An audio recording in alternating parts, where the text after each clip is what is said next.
he can hear it. Yes, Ellie. Oh, so very much.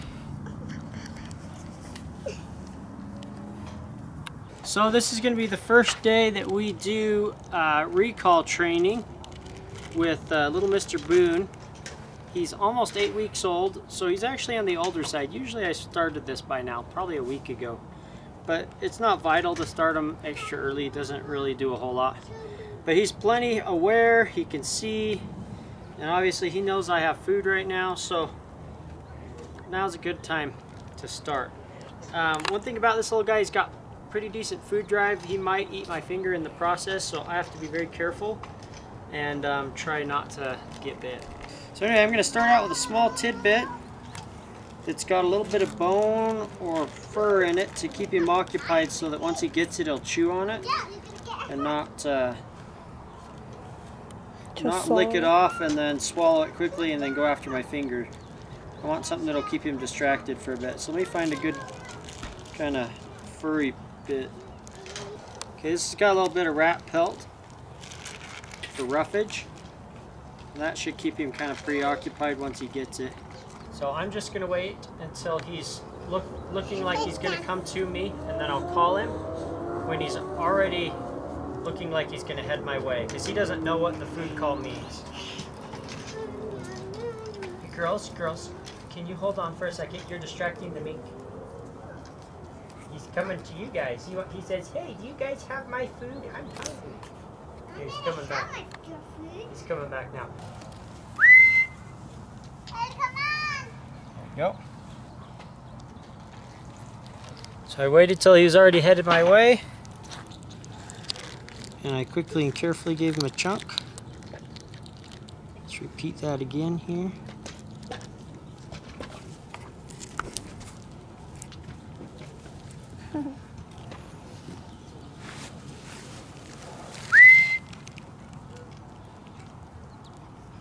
So you see I'm keeping my hand as flat as I can, trying to avoid him getting a hold of a finger. Yeah.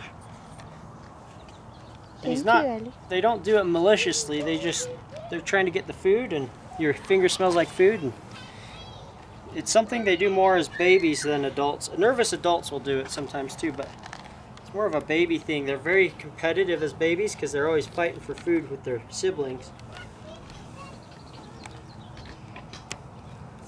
Get him distracted or something.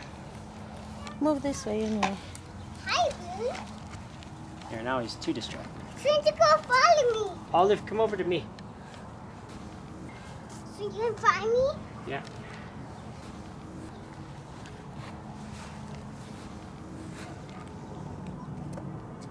Hey, come over here, little man.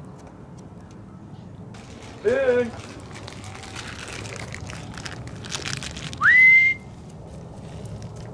There you go, good boy.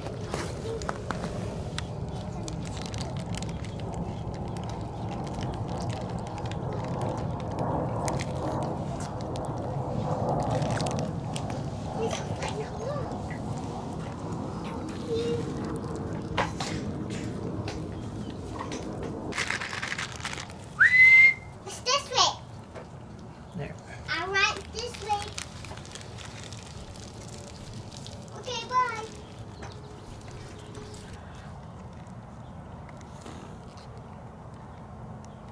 You ready for the last one? Mr. Mink? Give me a chance to call you. See if he follows the camera. Go get down for a second and I'll feed you your last one. There you go, good job. Okay, don't go very far, babe. Okay. Get him over there. Where'd you go? He's like right in the room.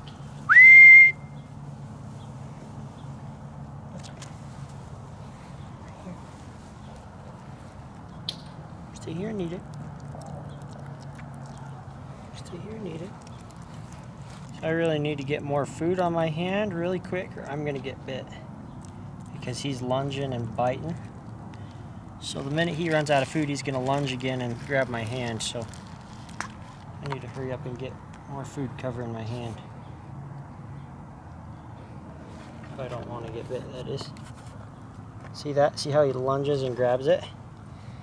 If you don't have enough food between you and your hand, he gets your hand with the food. And he doesn't know the difference.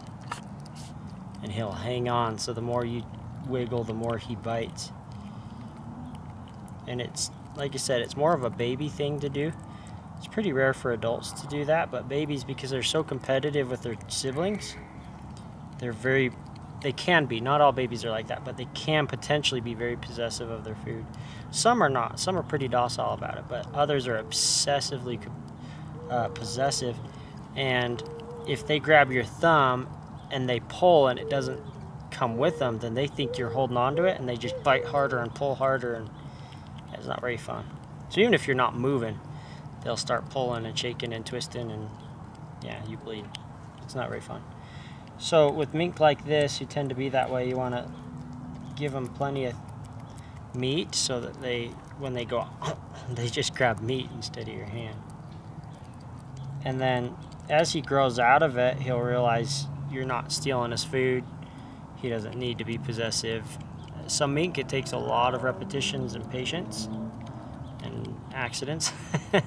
Other mink, they grow out of it pretty quick. And some mink seem to grow out of it without even the effort. So sometimes it's better just to avoid it for a little while. The problem with avoiding it is the older they get, the worse their bite is. So the longer you avoid it, if they don't just grow out of it, you've got a lot harder biting mink on your hands when you're trying to go through the process. So it's kind of a catch-22. Do you try and let them grow out of it, or do you risk minor bites from a little guy? Even minor bites hurt. Yeah, he's a good little mink. He's starting to get the idea of the food call. We'll just keep repeating this every meal, and we'll lower the repetitions as we go. The first time I do several repetitions, your first couple times, just to get them, so help them get the idea in their mind what the sound even means. And then once you could tell they know what it means, then I drop the repetitions to anywhere from 1 to 3 per feeding. You don't want to keep a high number of repetitions because it's just not beneficial. Once they understand what it means, I drop the repetitions down and give them more of a meal when they come rather than a tidbit.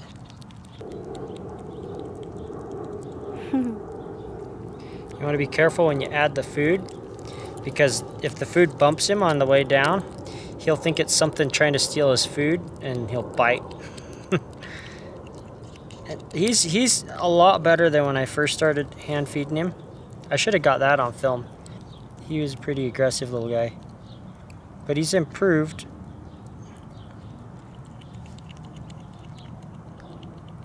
But see, I gotta be careful about what I'm doing right here. See, I'm trying to get this piece that's fallen from falling. That movement right there could easily get me nailed. As he sees me potentially stealing his food, he'll just bite at it. And that time it would have been malicious because he thought I was stealing from him. Whereas other times he's not really even trying to bite you, he's just trying to bite the food, but he gets your hand instead. Sometimes they are actually maliciously trying to grab you.